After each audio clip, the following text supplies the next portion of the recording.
Oi, Tudo bem? Sabina, Tudo jóia? bem-vinda. Obrigada. Melhor agora, Acho que deu um melhor agora. delay aí para mim, você já tinha entrado, mas para mim não tinha aparecido. Sem problema. Você está bem, em primeiro lugar, eu já te perguntei isso, mas vou perguntar, está todo mundo bem na sua família?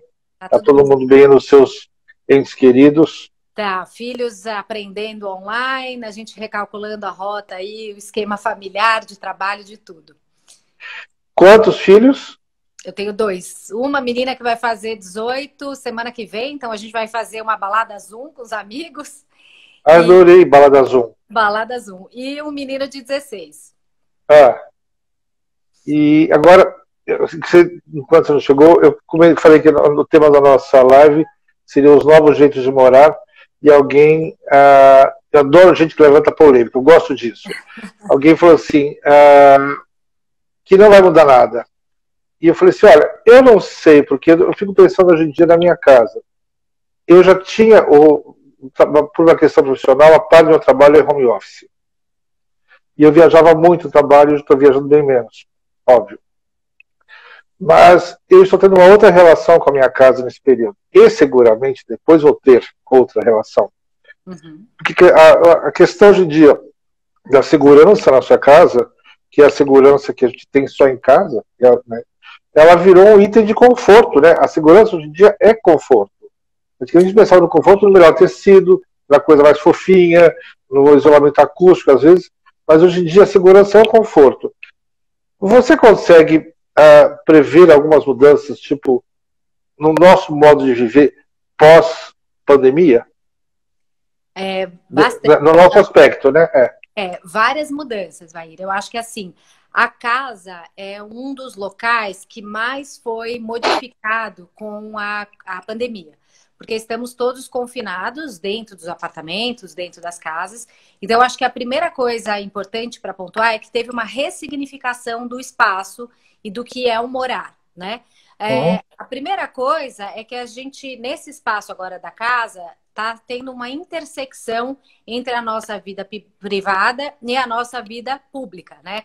A casa era um local íntimo, era um local para a gente recarregar as baterias com a nossa família, com as pessoas que moram com a gente. E agora a casa virou também um ambiente público. Então, por exemplo, eu estou fazendo aqui a live com você de trabalho, você está vendo aqui parte da minha casa, eu estou vendo parte da sua. A nossa vulnerabilidade está totalmente exposta, porque às vezes eu estou trabalhando, passa filho, tem gente que tem cachorro, tem latido, a gente vê os barulhos da louça batendo ali na cozinha, né? Então, Eu estava numa live agora pro Cada Shop, o Shopping de Decoração do Rio de Janeiro, e passou aqui na rua o homem vendendo pamonha. Então, quem estava ouvindo, estava vendo o cara apregoando pamonha, ou seja, exatamente isso. Não dá para a gente discriminar a nossa casa de tal forma que vai virar aquele ministério do trabalho. exatamente. E isso é muito bom, né? Porque eu acho que pela primeira vez a gente está humanizando as relações de trabalho. Porque a gente separava muito a nossa figura pessoal da nossa figura profissional. E isso causa uma fragmentação muito grande do ser humano, né? Tanto é que a gente tem, no ambiente de negócios, no ambiente de trabalho, a gente tem burnout, crise de ansiedade, né? O burnout foi reconhecido no ano passado pela Organização Mundial de Saúde como um dos problemas sérios, uma das doenças sérias no mundo do trabalho. E com essa reconfiguração do trabalho em casa, a gente também está conseguindo fazer um equilíbrio entre a nossa vida profissional e a nossa vida pessoal. Fora isso, a nossa casa, ela não virou só um ambiente de trabalho, mas virou um ambiente de relaxamento, né? Então, a gente faz yoga, né? Então, estende ali o nosso mat no meio ali da sala, eu mesmo faço isso. A gente faz ginástica, faz yoga, faz festa virtual e toma vinho com os nossos entes queridos, trabalha. Então, é tudo dentro do mesmo espaço. Então, por conta disso, vai ter uma ressignificação enorme do que é o morar, do que é o viver e do que é nossa casa. E aí, obviamente, tem diversos comportamentos aí que estão se modificando, que a gente pode ir destrinchando, e várias oportunidades, eu acredito, para os arquitetos, para os designers de interiores, para poder atender essa nova demanda e essa nova ressignificação do ambiente da casa.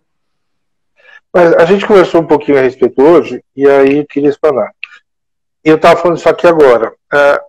Num dado momento, a minha área de serviço hoje em dia tomou uma nova dimensão, porque é o espaço, os sapatos ficam lá fora, eu quase não uso mais a porta social, os sapatos ficam lá fora, aí a área de serviço, como eu tenho uma bancada grande que embaixo fica meu cachorro, e é a área de desinfecção das coisas, então nada entra para dentro da cozinha, entra para a cozinha, se não fizer aquele pit stop do álcool, de todo aquele processo.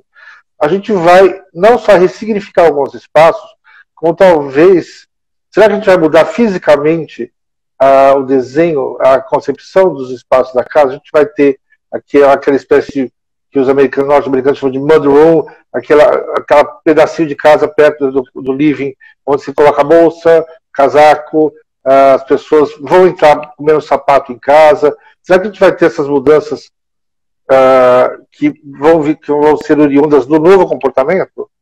Sim, tem várias mudanças aí. Então, assim, a gente está vendo emergir uma micro tendência, vamos dizer assim, para casa, que são as anticâmaras, que é isso que você falou. É um ambiente anterior à entrada da casa, onde você deixa casaco, deixa sapato, desinfecta ali, dá uma separação, né, uma espécie de uma câmara de separação entre a sua casa e esse primeiro ambiente que faz esse limite entre o espaço da rua e a sua casa. Então, essa coisa da anticâmara provavelmente vai crescer. Depois, assim, a gente vinha já há muito tempo com uma tendência de espaços abertos, né? Então, quebrando paredes, integrando cozinha, integrando sala, integrando escritórios, integrando tudo. Na realidade, agora, a gente vai ter uma volta, né? Pelo menos momentânea, de espaços fechados, né? De espaços mais separados. Já que estão todos os integrantes, né, da família em casa, e a gente tem uma necessidade agora de um isolamento acústico. Então, de repente, meu filho está estudando de um lado, a minha filha está estudando do outro, eu estou trabalhando, maridos, a gente tem todo mundo no mesmo ambiente, então a gente vai precisar de ambientes isolados, mais separados, não só pela questão de termos todo mundo no ambiente da casa, mas também para fazer essa separação, até psicológica e emocional, do que é nosso espaço profissional de trabalho e o que é o nosso espaço de relaxamento, porque senão fica uma coisa só, né? Então, dentro disso, o escritório, que era um ambiente meio temporário dentro das casas, né? Era um espaço, assim, que você deixava ali meio... não tinha uma importância tão grande dentro da casa, e ele agora passa a ser não um espaço mais temporário, mas um espaço permanente. Então, a gente começa a olhar esse ambiente do escritório como um ambiente essencial. Então, a gente precisa de uma boa iluminação, cadeiras ergométricas para não ter dor nas costas. A gente vai precisar, de repente, de um isolamento acústico. A gente vai precisar de, enfim, toda uma infraestrutura para que a gente possa realmente fazer esse trabalho remoto. Mesmo depois que voltar, né, aos poucos, né, as pessoas indo para as empresas, não vai mais voltar do jeito que era. Então, talvez a gente não trabalhe mais 5 vezes por semana nas empresas e a gente vai ter um equilíbrio maior. Então, parte do tempo a gente vai para as empresas, parte do tempo a gente vai fazer mesmo home office, de repente 2 vezes por semana. E aí, com isso, a gente vai ter uma necessidade de criar esse ambiente do escritório de forma mais precisa e cuidar desse ambiente dentro das nossas casas. Isso é uma mudança muito grande dentro do morar.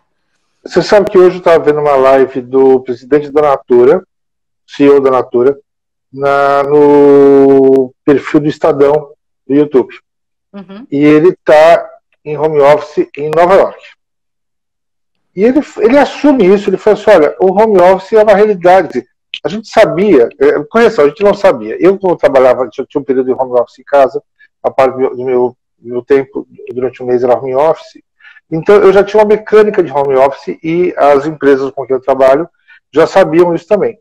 Mas não era mainstream, era fora da curva essa situação. Você ouvia falar de uma grande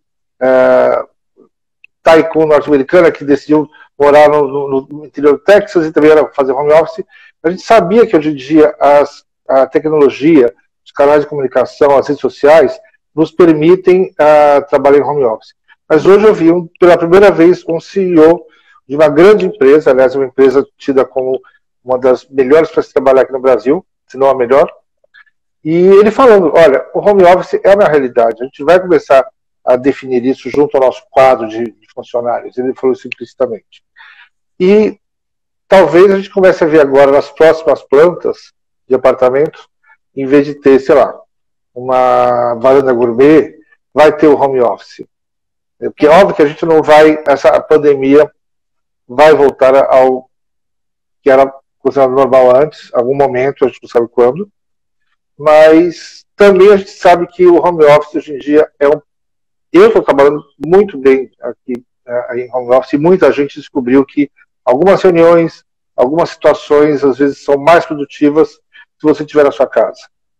Então, a gente vai ter isso, ou vai ter provavelmente apartamentos que vai ter um coworking embaixo, em vez de ter uma bicicletaria, um salão de festas, que a gente não vai ter mais festa tão cedo, vai ter um coworking. Será que a gente vai conseguir efetuar essas mudanças da forma física mesmo? Olha, Vair, muitas, como você mesmo disse, né? O home office já era uma realidade, mas era uma realidade não praticada. E um dos elementos essenciais, porque a gente já tinha a tecnologia disponível para fazer o home office. Então, o elemento essencial, na verdade, de mudança de comportamento é a confiança. Como agora a única forma de trabalharmos é desta forma remota, as empresas, as organizações, instituições estão percebendo que as pessoas sim estão trabalhando. Então, o elemento de confiança passa a ser um elemento essencial para as empresas prestarem atenção. As empresas precisam começar a prestar atenção em como tratam os colaboradores e como tratam os funcionários. Então, a gente diz que, né, os futuristas, caçadores de tendência, a gente diz que a pandemia foi um acelerador de futuros, né? Então, muitas das coisas, por exemplo, a transformação digital, né? É uma realidade já há muito tempo, já se fala há muito tempo disso.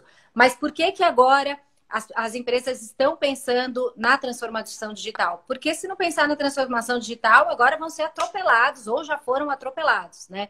Então, quem tinha um negócio precisa fazer e-commerce, quem não trabalhava remoto vai precisar trabalhar remotamente. E esse elemento da confiança será essencial. Agora, você falou, por exemplo, da questão do coworking, né, dos espaços de festa e etc.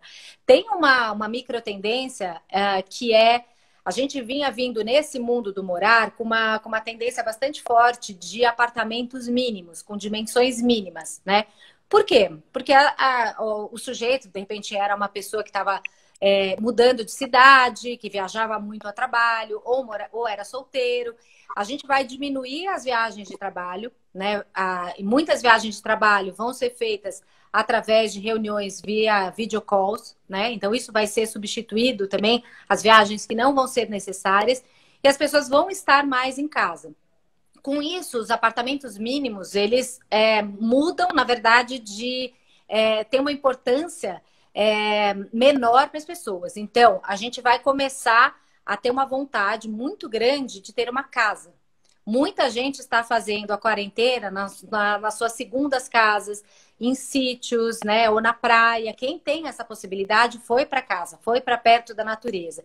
Então, vai ter uma necessidade muito grande agora de ter mais espaço. Antes do corona, o grande luxo das pessoas era o tempo, né? Porque a gente vivia acelerado, vivia no trânsito, vivia correndo, etc. Agora, a gente diminuiu, né, na verdade, o tempo que a gente fica no trânsito, no deslocamento, e parece que o tempo, ele se estendeu, né? E agora, o nosso grande luxo é o espaço, né? O espaço passa a ser o nosso grande luxo. Então, aí existe uma oportunidade gigante para repensar os nossos espaços.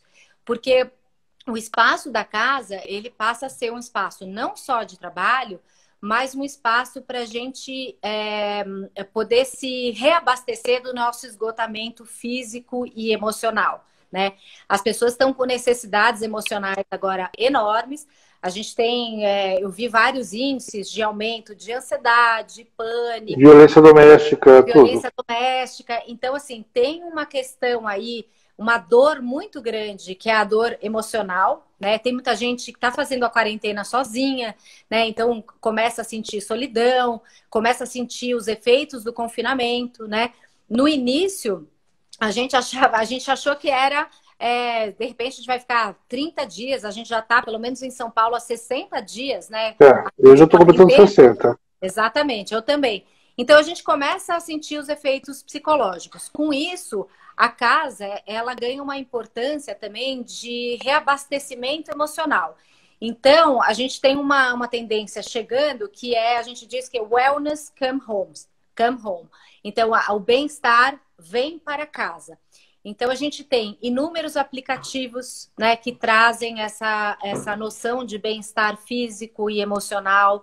Então, a gente tem aplicativos de meditação, aulas de yoga, muitas coisas que trazem, através desse contato remoto, esse reabastecimento. Então, a gente vai precisar reconfigurar também os nossos espaços para tornar a nossa casa numa espécie de um santuário, né, para a gente poder também permanecer nesse ócio, né? Porque a gente vinha numa aceleração muito grande e uma das coisas que o vírus nos mostrou foi que o mundo, né, a humanidade, precisava de uma pausa mesmo.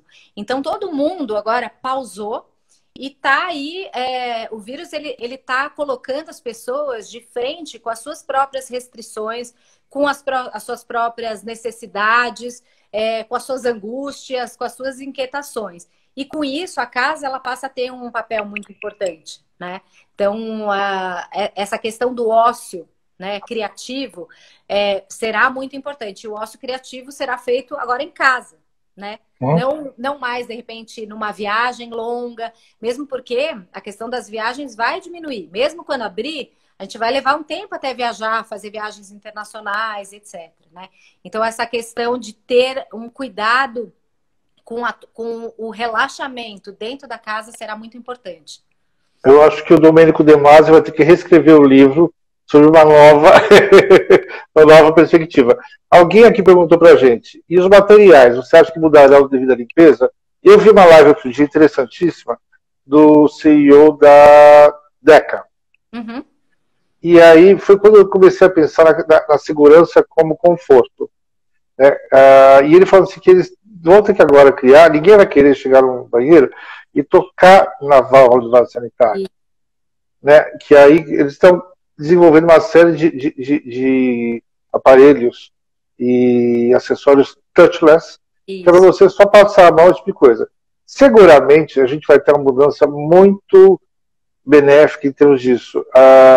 Não só por uma questão de limpeza e de saúde, mas também de praticidade. A gente vai considerar que mudar alguns conceitos de... aí eu vou fazer agora um paralelo. A minha cozinha é toda preta, porque quando meu apartamento é grande, mas eu quebrei a cozinha inteira para a sala porque eu cozinho muito. E eu tinha, a minha percepção da minha cozinha era, quando eu receber alguém, eu quero que a pessoa interaja comigo, eu não preciso ficar no borralho cozinhando e o pessoal na sala de jantar. Então eu quebrei ela inteira e pensei na cozinha nessa coisa, quando eu receber alguém. Uhum. E hoje em dia eu estou lidando com uma cozinha que tem piso preto, parede preta, persiana preta e bancadas de mármore preta, para o uso diário. É uma catástrofe. Uma catástrofe, né? E segundo, aquilo que você falou do home office. Eu estou sentado agora numa poltrona que é um ícone design, que é a Y-Chair do Hans Wegner. Almofada. Porque eu não consigo ficar...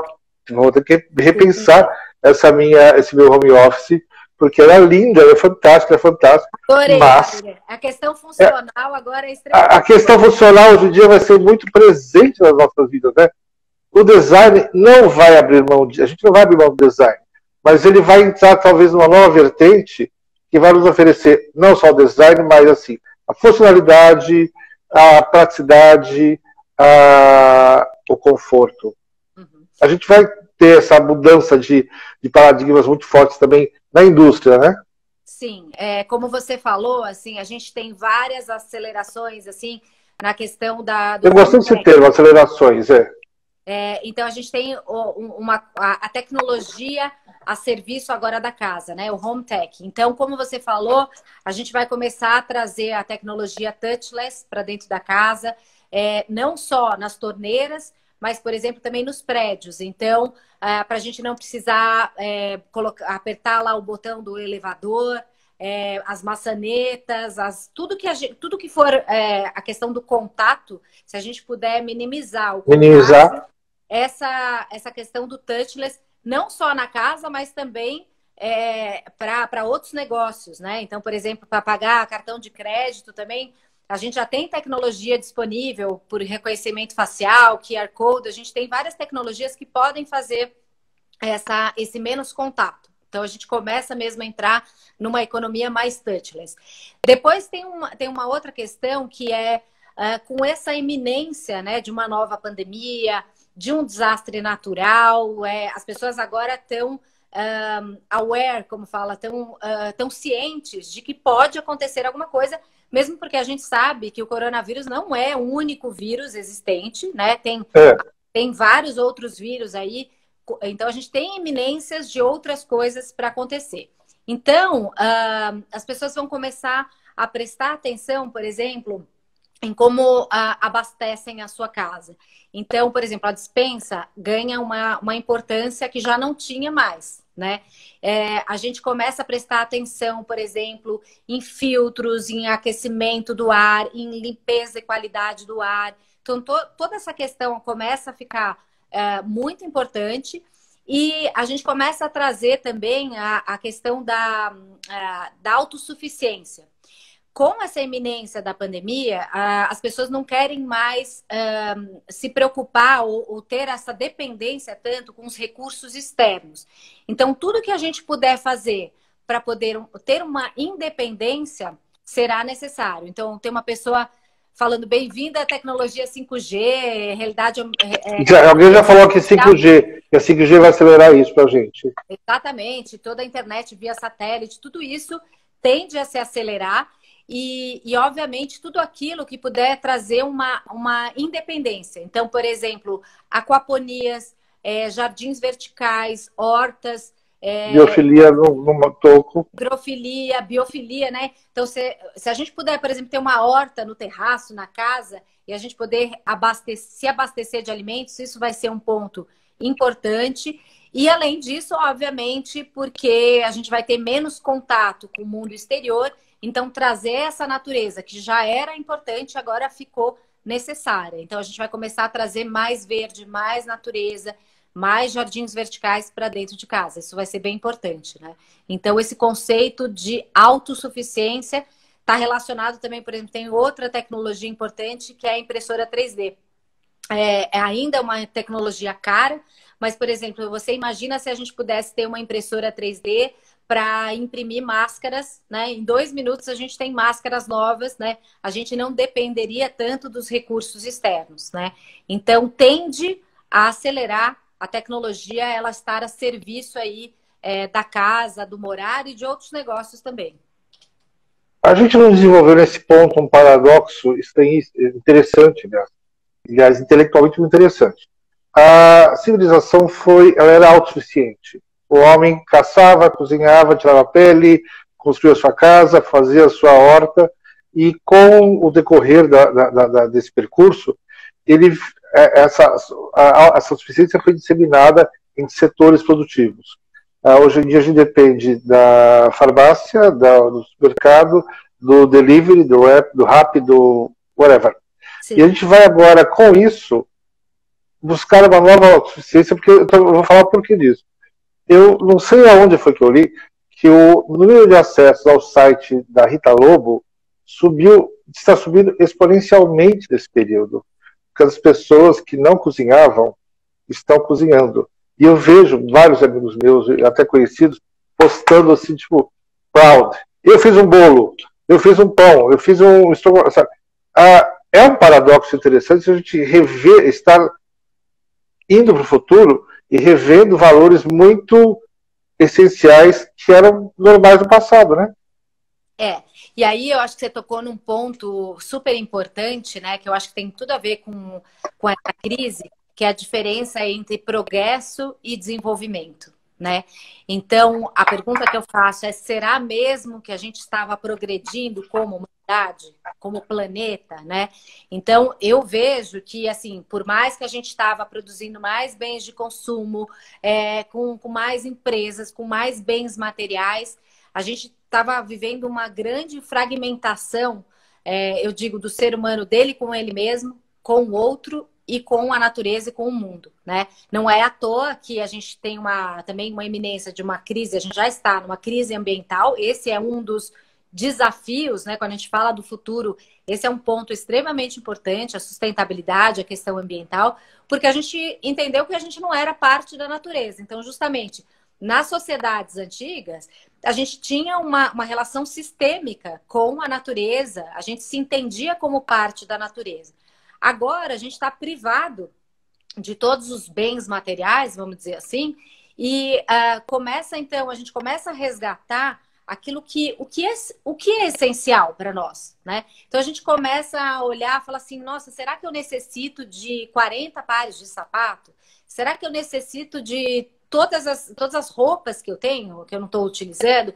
Então, as pessoas começam a fazer uma reflexão sobre aquilo que é essencial. Por isso que a gente diz que está entrando também uma nova tendência, que é o re-commerce, como novo e-commerce. O que quer dizer isso? As pessoas estão com menos grana, com menos dinheiro, todo mundo está com menos poder aquisitivo. Então, de repente, eu vou me livrar de algumas coisas aqui que outra pessoa pode querer, então vai ter um custo menor e a gente vai fazer meio que esse mercado virtual de coisas que vão circular, né? Obviamente, com todos os protocolos de higiene. E dentro disso que você tocou, vai haver uma nova relação entre a globalização e a localização, que tem a ver também com sustentabilidade, com tudo. O mercado do design de interiores, né? Então, obviamente, a gente está se percebendo, e tem tudo a ver com a questão da autossuficiência, né? O que vinha, a gente vai começar a ficar menos dependente dos produtos made in China, né? Ou made in qualquer outra coisa, né? Ou pelo menos a gente vai tentar ficar mais desconectado, percebendo a relevância da valorização do mercado local e dos produtos locais. Então, pode ser que dentro do design de interiores, né, de produtos para casa, pode haver uma valorização daquilo que é made in Brasil, né? Daquilo que tem um produtor local, um artesão, um design brasileiro como valorização. Então, muitos países já estão fazendo isso. Na China, por exemplo, que foi um dos países agora que conseguiu abrir mais a questão do lockdown, eles estão fazendo, inclusive, live streamings, né?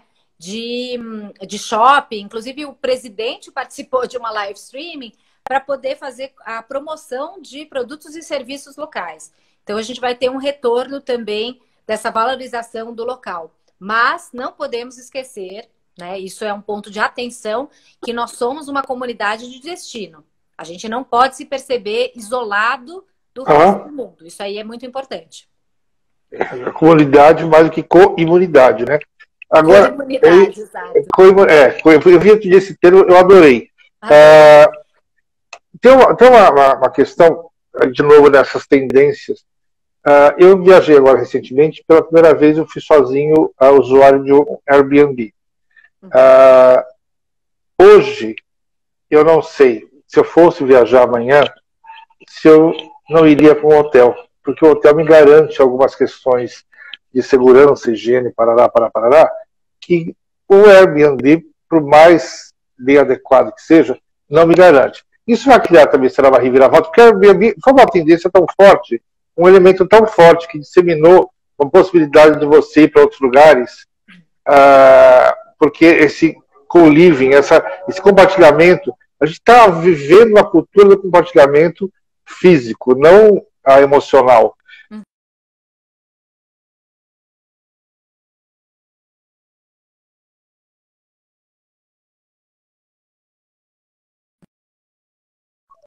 Tá ouvindo? Você está parada, gente. Oi. Ouviu? Tá, voltou. Então, tá. Aí, esse compartilhamento excessivo físico de carro, de bicicleta, de apartamentos, de espaços, vai se manter. A gente vai ter, ou a gente vai, eu, por exemplo, nesse exato momento, como algumas pessoas já citaram aqui na nossa live, eu estou um pouco paranoico com essa questão de higiene. Né? Aí, e outro dia eu vi uma coisa que eu adorei, que a General Electric falou para mim, que ela queria uma máquina de lavar compras. Falei, cara, genial, você chega com as compras, coloca na máquina, você vai tudo esterilizado. Alguém vai inventar isso, se eu não vou ter, eu não tenho capacidade, repertório para inventar isso. Mas isso vai se manter? Ou você como trabalha com tendências e com essa história, você percebe alguma coisa nesse sentido? As pessoas não querem mais bicicleta compartilhada? Então, olha, a economia do acesso é um caminho sem volta, né? Então, durante muito tempo, a gente viveu uma economia da posse, né? Dos bens físicos, né? Então, seja dos recursos Adorei físicos... esse termo, estou anotando aqui. Economia então, do vamos acesso. Lá. Economia do acesso. Então, por exemplo, vamos fazer um exemplo. Há 20 anos, se você perguntasse para um jovem de 18 anos, qual é o teu sonho? Há 20 anos atrás, ele ia te responder certamente, eu quero comprar um carro, né? Ele quer ter um carro. Com essa economia do acesso, os jovens não querem mais ter carro, porque você pode ter você tem várias possibilidades. Você tem Uber, você pode alugar, ter aluguel de carros, sharing de carros, etc. Então, um jovem hoje vai te responder, eu quero ter experiências, quero viajar, etc. Só que, obviamente, dentro dessa economia de acesso, entrou um ingrediente novo, que é justamente esse medo do contágio, né? Então, sim, a gente vai precisar prestar atenção na questão da higienização, nas questões sanitárias. O Airbnb, como você citou, eu não sei se você viu, mas ele utilizou a plataforma para lançar o Airbnb Experiences. Não. Maravilhoso. Eu te convido a você entrar, tem experiências maravilhosas online. Você pode fazer yoga com um monge budista, meditação, você pode fazer luta chinesa, olha, tem milhares, cozinha com um chefe em outro lugar do mundo. Então, ele utilizou a plataforma, né, de anfitriões e essa plataforma de acesso global para agora oferecer experiências online, virtuais. Então, te convido aí a acessar o Airbnb. Já está anotado. Adorei isso. Obrigado pela dica. Então, o que vai acontecer? Sim, por um tempo, a gente vai dar um stop um pouco em tudo que for massificado ou tudo que não tiver um protocolo de higienização. Mas é um caminho sem volta à economia do acesso, né? Muito porque a tecnologia, ela é um facilitador de acessos, né? Então, a gente só está conseguindo, por exemplo, se comunicar agora justamente porque a gente tem uma tecnologia de acesso agora. Então, a gente consegue chegar em um número de pessoas maior. Então, a gente está vivendo, Vair, uma grande desmaterialização do mundo do trabalho, o mundo inteiro, os negócios, eles estão mais desmaterializados, menos dependentes de recursos, bens físicos, de plataformas físicas, e então é tudo mais desmaterializado. Tanto é que a gente está conseguindo fazer o trabalho remoto por conta do trabalho que é desmaterializado. Esse conceito de desmaterialização é um conceito que foi criado pelo Peter Diamandis, da Singularity University, né? E ele falou muito sobre as organizações exponenciais, como é que você leva uma organização a se exponencializar. Então, ele falou dessa curva exponencial, que, aliás, acho que o vírus está nos ensinando muito sobre o que é uma curva exponencial, né? Porque uma curva exponencial é uma curva que não contamina de um para um, mas de um para muitos. Então, como é que um negócio pode se exponencializar? E ele já falava isso há já um tempo, mas as empresas não estavam ainda conectadas. Então, o primeiro D, né, que a gente está vivendo é o D da digitalização. Todos os negócios terão que se digitalizar para poder se exponencializar. Depois tem um período que parece que todas essas tecnologias, robótica, realidade aumentada, inteligência artificial, parece que não vai crescer, então tem um período linear, né? Depois acontece o que ele chama de disrupção, do D de disrupção. Então, você disruptar o como você faz as coisas, que aí, obviamente, disrupta todas as coisas, os negócios que estão em torno daquele negócio, né? Por exemplo, o que aconteceu com Uber, Spotify, Netflix, etc., né? Aí a gente tem um conceito da desmaterialização, que é justamente isso. Eu não necessito mais tanto de bens físicos. Então, quando eu ia viajar, há 20 anos atrás, eu levava minha máquina fotográfica física, eu tinha um filme da Kodak, 24, 36 poses dentro da máquina físico, depois eu imprimia o papel, tudo isso custava muito caro, e eu tinha que ficar ali 2 horas fazendo a pose ali para fotografar, porque senão eu podia perder o papel fotográfico que custava super caro, né? A gente borrava. E aí, então, a gente passa para o próximo D, que é o D de desmonetização. A gente começa a desmonetizar. Eu não pago mais nem pelo filme, nem pela máquina fotográfica, nem pela impressão, tá tudo no meu celular. Quando eu faço esses 5 Ds, eu atinjo o 6º D, que é o D de democratização. E aí eu começo a dar acesso a um número maior de pessoas, né? Então, nesse sentido, a tecnologia, ela assume agora um papel muito importante dentro das nossas vidas. Né? Soft economy, agora a gente chegou aqui, passa da hard economy para soft economy. Essas tendências vinham sendo percebidas ao longo de algum período. Esse acelerador do futuro, essa questão, o que mais ela propõe, ou o que mais ela percebe em termos da nossa relação com a casa? Tipo, não só usar... Já tinham coisas que eram mainstream, quer dizer, uma empresa séria e ética não podia trabalhar mais com materiais que não fossem de extração controlada, uma série de questões nesse sentido. Mas, e aí voltando a outro paradoxo, que é da divisão dos espaços dentro da casa. Uhum. Quando a gente pensa na história do 6º D, da democratização, o metro quadrado dos apartamentos nas grandes cidades, como São Paulo, Rio, não vou nem falar lá de fora. Aqui outro dia eu fui ver um apartamento na Bela Vista, de 48 metros quadrados, custava 14 mil reais o metro quadrado, que tinha uma grife fulana de tal. Sim, sim. E como é que a gente vai lidar com esse paradoxo? Da gente voltar a precisar de espaço, isso vai demandar que o espaço fique ainda mais caro, porque é uma regra da economia. Quando tem mais gente querendo comprar, o preço sobe. Quando tem mais gente... É óbvio que a gente vai ter menos dinheiro. Sim. Mas será que eles não vão encontrar... Uma das questões será a acessibilidade não vai ser encaminhada de uma forma bem monetizada, tipo, vou continuar comprando, só que agora eu vou facilitar, vou ter um cartão de crédito X. Então, a gente vai... Será que a economia, que é uma das... que foi talvez um pouco causadora dessa história, não vai se reinventar de tal forma que ela vai continuar fazendo com que a gente continua consumindo? Então, assim, eu acho que você tocou num ponto super importante, que eu acredito também que muito o que levou a gente a esse ponto foi a economia da escassez, né? A economia da escassez é a economia do medo, né? Qual é a economia do medo? É a economia de que eu acho que não vai ter para todo mundo. Então, se eu acho que não vai ter para todo mundo, eu tenho medo que falte, então eu começo a estocar, eu começo a competir, né? Que foi o que aconteceu, por exemplo, quando a gente percebeu que ia faltar papel. Álcool gel. Álcool gel, todo mundo começou a estocar. Quando a gente estoca, né? Quando a gente cria estoques, a gente aumenta o custo de transação, né? Ou seja, fica mais caro para todo mundo. Quando a gente aumenta o custo de transação, né, a gente tira do sistema todo mundo que não pode pagar e a autoprofecia se realiza, não tem para todo mundo. A economia, né, o paradigma da abundância, parte do pressuposto que tem para todo mundo.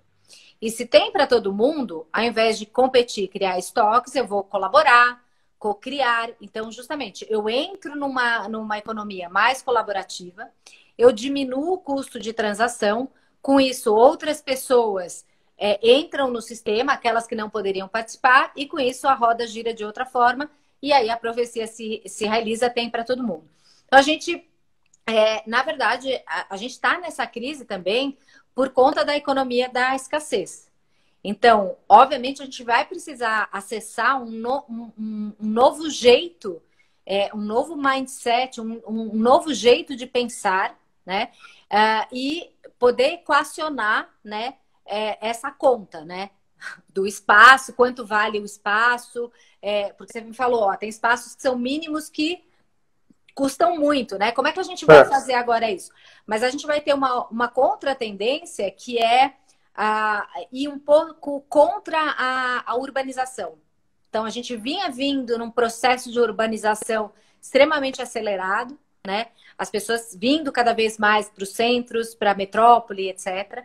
E agora a gente vai estar uma desacelerada no processo de urbanização. Então, muita gente querendo ir para outros lugares mais afastados, casas. E aí pode ser que o custo seja menor, porque a gente não está nos grandes centros. E aí talvez a gente resolva um pouco a questão aí do quanto custa o espaço, né? Adorei. Eu queria morar em Firenze. O quê? Eu queria morar em Firenze. Eu fui morar numa cidadezinha pequena, eu vou morar em Firenze. Ah, não. Eu adoraria. uma ilha na Sicília, Alvair. Tá ali, a gente tá perto de se visitar, isso não é problema, sabia? Pode se visitar. E agora, essas questões, a gente está repensando tudo nesse sentido. Alguém colocou aqui, a gente vai viajar menos. Será que vamos viajar menos? Será que as experiências serão mais virtuais? Você falou agora do Airbnb Experience. Uhum. Será que é óbvio que talvez a gente tenha, igual o luto, a gente vai ter negação, aceitação, esse tipo de coisa. A gente vai aceitar aquele. Agora eu vou fazer um outro paralelo. A nossa noção no passado, no futuro, do que tange uma cozinha, por exemplo, a gente pensar, lembra do desenho Jetsons? Sim. A noção do futuro que a gente tinha no passado, dos anos 60, é que a cozinha ia ser um lugar que você apertava um botão e saía a comida. Tinha uma empregada robótica. Alguns mais radicais falavam que a gente ia tomar pílula, como era aquela comida de astronauta. E a gente está vendo hoje em dia de novo uma volta às novas, às essências. Fazer o pão em casa, mas não é nem fazer o pão em casa, é fazer o levain, fazer o fermento. A gente está indo cada vez mais para frente, com mais tecnologia e buscando mais essência no passado. É isso? Você tocou um ponto essencial. Que assim, o que vinha acontecendo é que a gente estava vindo numa tecnologia automatizada e desconectada da humanização e das necessidades humanas. Então, por isso que estava justamente os cenários distópicos, né? Que são os cenários, por exemplo, dos filmes de ficção e etc., que a gente vai viver uma realidade opressora pela tecnologia e etc., né? A gente começa agora, então, a voltar para a tecnologia, mas agora de um jeito mais humanizado, humanizando as relações através da tecnologia e usando a tecnologia a serviço do homem e não o contrário. Então, por um lado, sim, a gente acha que vai ter uma redescoberta de prazeres essenciais. Então, por exemplo, eu mesma, assim, eu tenho uma vista super bonita aqui do meu apartamento, todo dia tem um pôr do sol. Eu paro o que eu estou fazendo e se eu não estou trabalhando, eu não estou numa live, etc., e eu vou assistir o pôr do sol, porque isso me dá uma sensação de liberdade, isso me dá uma sensação de preenchimento, né? Uma conexão, né? Uma conexão, exatamente. Ou fazer como você disse, um pão, né? No Dia das Mães, por exemplo, eu cozinhei um pad thai ali com meus filhos, eu fiz um macarrão. Olha, esse pad thai, que delícia! Uma delícia, com gengibre, óleo de gergelim, etc. Eu e meus filhos, a gente fez um almoço e a gente acho que as famílias estão redescobrindo também como viver juntas, porque a gente estava muito acelerado, as mães não estavam em casa, os pais não estavam em casa, enfim, a gente está reconfigurando muitas dessas relações. Mas agora a tecnologia ela vai estar a serviço. Então, a gente precisa entender que tecnologia e humanidade, humanização, não são duas coisas diferentes. Não são, A gente precisa integrar. Então, é a tecnologia a serviço. Então, por exemplo, se a gente puder usar drones para entrega, né, de comidas, de pacotes, de coisas, para a gente diminuir o contágio, por que não? Vamos acelerar essa tecnologia, diminuir o custo dessa tecnologia, e aí, de repente, a gente até muda a configuração do morar, né? Dos apartamentos. Então, de repente, a gente vai ter um estacionamento de drone, a gente vai ter uma espécie de uma casinha ali para poder receber os alimentos, inclusive já desintoxicar ali e depois vir para nossa casa, deixar já as embalagens, deixar tudo e vir sem o mínimo contato. Por exemplo, tecnologia de voz, né? A gente estava vendo como nossa, tecnologia de voz, que bacana, né? Mas a gente estava vendo essa tecnologia como uma coisa fria. E agora a tecnologia de voz pode ajudar muito nessa questão do não contágio, né? Então, por exemplo, a gente pode acionar uma maçaneta, a gente pode acionar uma porta, a gente pode acionar um monte de coisas através da tecnologia de voz. Então, Alexa, todos esses dispositivos podem agora ajudar bastante, né? Tá, alguém aqui, a Michelle falou assim, vamos falar de Kairos ao invés de Cronos. Kairos é o deus do tempo útil, o tempo oportuno. É uma outra visão de tempo. É isso que a gente vai ter agora, isso. O tempo vai ser um novo tempo, literalmente, não só em termos metafóricos. Exatamente. Assim, o que ela está perguntando assim, os gregos separavam o tempo de duas maneiras. O Kairos, Cronos e Kairos. O Cronos era a passagem do tempo. Então, a gente estava até agora no Cronos, né? A gente estava correndo atrás das cenouras e, de repente, a gente chegava lá na cenoura e a gente falava, mas eu nem gosto de cenoura, por que eu estou correndo atrás de cenouras? Então, era mais ou menos isso, né? E o Kairos é a qualidade do tempo, né? Como é que nós vamos passar o nosso tempo? Como a gente desfruta do nosso tempo, né? O que a gente faz com o nosso tempo? Então, sim, eu acho que agora a gente está tendo uma redescoberta do tempo do ócio, do tempo criativo, do tempo de pausa, do tempo sem tempo, né? Porque a noção de tempo, ela expandiu, a gente está com muito pouca separação do que é final de semana, a gente não tem mais feriado, né? Tá tudo, a noção de tempo, ela está bastante líquida. Diluída nesse momento, né? E então a gente vai começar a viver o tempo de uma maneira diferente, sim. Ou pelo menos. Será que a gente vai conseguir? Eu vou te falar de uma experiência própria. Eu, quando comecei, eu era diretor de criação de uma marca de imóveis, que em São Paulo até faz, depois montei uma galeria de arte, e eu tinha uma intensidade de trabalho, e eu falava assim, eu me sentia como um coelho da Alice, eu estava sempre correndo atrás do tempo, sempre correndo atrás do tempo. Se eu fosse um personagem da literatura, eu acho que seria o coelho da Alice naquele momento. E hoje em dia, quer dizer, de 3, 4 anos para cá, eu tenho uma consultoria de criação e estilo para área de design que me permite fazer com que o meu tempo seja um pouco mais Kairos. Mas ontem... Alguém falou aqui, Vair, o trabalho não é mais um lugar. Né? E aí, assim, a gente falava... Mas ontem, você sabe, ontem eu tive uma experiência de um cliente me ligar 1h da manhã. E eu respondi. Aí que eu quero voltar. A gente vai conseguir delimitar, já que agora o tempo e o espaço e o trabalho não é mais um lugar, são coisas meio que dissociadas. Será que as relações comerciais e empresariais vão conseguir perceber isso? Não vou ligar 1h da manhã? Olha, eu acho que, como diz, eu acho que a gente tem sempre, que nem o Otto Scharmer diz, né, da teoria U, ele diz que a gente sempre vive dois mundos, que é o mundo da ausência e o mundo da presença. O mundo desconectado e o mundo conectado. Então, assim, sim, a gente vai ter, por exemplo, pessoas que vão desfrutar do tempo, pessoas que vão aprender com esse tempo, pessoas que vão aprender do ócio, da pausa e etc. E que vão conseguir separar, e pessoas que não vão aprender nada, né? Por exemplo, a gente, quando abriu o lockdown na China, a gente teve uma venda de 2 não sei quantos milhões de dólares, de $1.000 de vendas de produtos na Hermès. E aí você pensa assim, como é possível, né?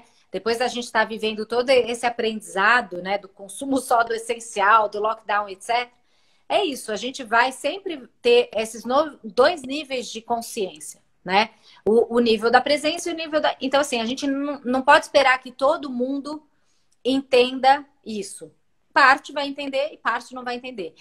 O futuro não é o 2,7 milhões. Obrigada, Danilo. A gente não pode achar que existe só um futuro. Tem vários futuros convivendo.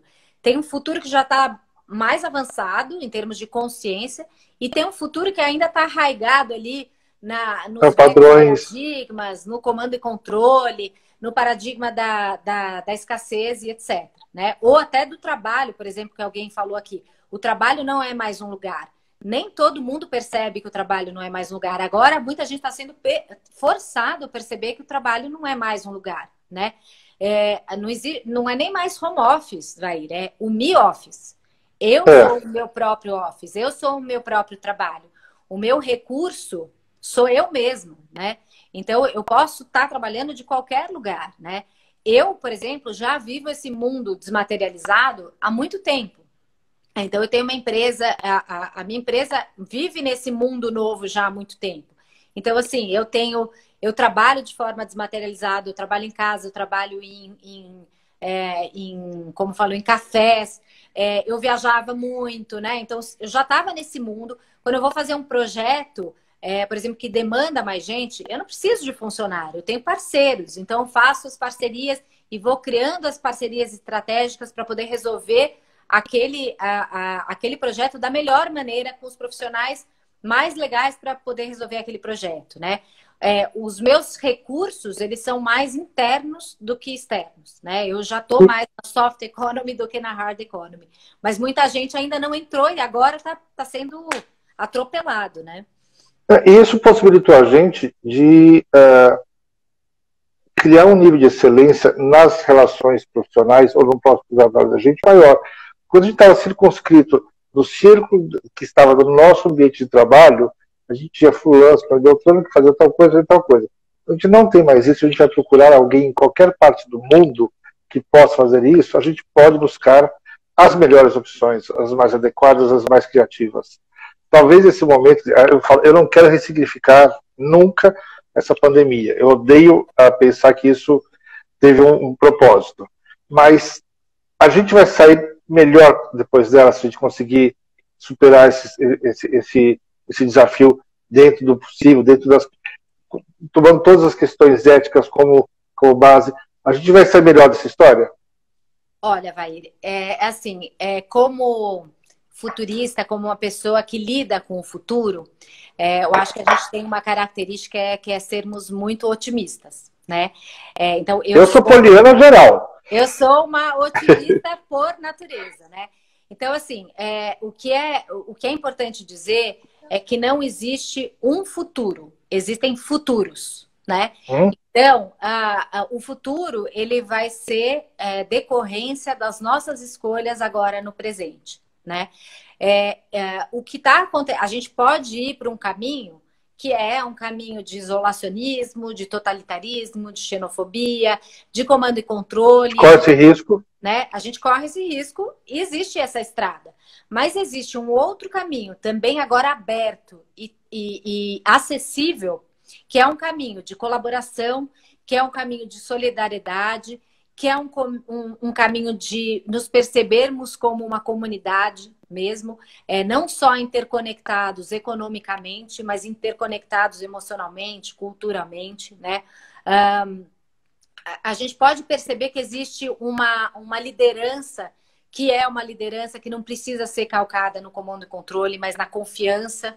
A gente pode inspirar pessoas, a gente pode fazer o bem comum. As empresas e os negócios podem ser agentes de transformação e poderem serem agentes de impactos positivos no mundo. Então, a gente tem esse caminho aberto, né? E a gente está vendo muitas coisas acontecerem nesse sentido. Então, empresas colaborando, que nunca colaboraram, empresas doando, fazendo máscaras, colocando recursos para fabricar álcool gel. A gente tem inúmeras iniciativas muito interessantes nesse momento. Basta saber se a gente vai sustentar, né, agora isso que a gente conquistou durante esse período de aprendizado.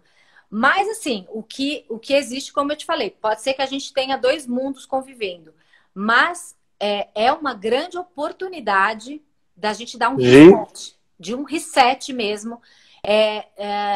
Nós, como indivíduos, como planeta, e repensar, sobretudo, as nossas relações, né? Eu acho que essa pandemia está trazendo mais humanidade, tanto para as pessoas quanto para os negócios. A gente, pelo menos, tá mais sensível a isso, né? Então, é hora das empresas pensarem qual que é o teu propósito, qual é o valor que você está dando para a sociedade. Não dá mais para as empresas dizerem uma coisa e entregarem outra, né? O consumidor, hoje, ele está super atento, né, com aquilo que... A ética vai ser o fio condutor de tudo, né? A gente está vivendo... a ética vai ser o fio condutor de tudo. Exatamente. Estamos vivendo não só uma realidade aumentada, mas uma ética aumentada também. Né? Olha, eu adorei nosso papo, vou ter que encerrar, porque está acabando uma hora, você sabe que o Instagram derruba a gente. Sim. Adorei, você conseguiu me inspirar muito, então, se a gente está procurando pessoas que inspirem, você me inspirou muito hoje na nossa live, aprendi muito com você. Eu adorei o termo economia do acesso e queria agradecer ao seu tempo, queria agradecer a todo mundo que participou da nossa live. Eu vou postá-la agora no stories do ABD. E eu queria, primeiro, rapidinho, hoje é dia do enfermeiro. Eu queria agradecer aos enfermeiros todos que estão fazendo um trabalho fantástico. Eu acho que hoje uma das questões que vão mudar esse mundo é a gente valorizar cada pessoa, não só as ações. 28 segundos. Um beijo, amor. Beijo grande, tudo pra você. Recíproco aí a inspiração. Um beijo para todos e obrigada aí pela audiência. Beijo. Obrigado, beijo. Tchau, tchau. Tchau.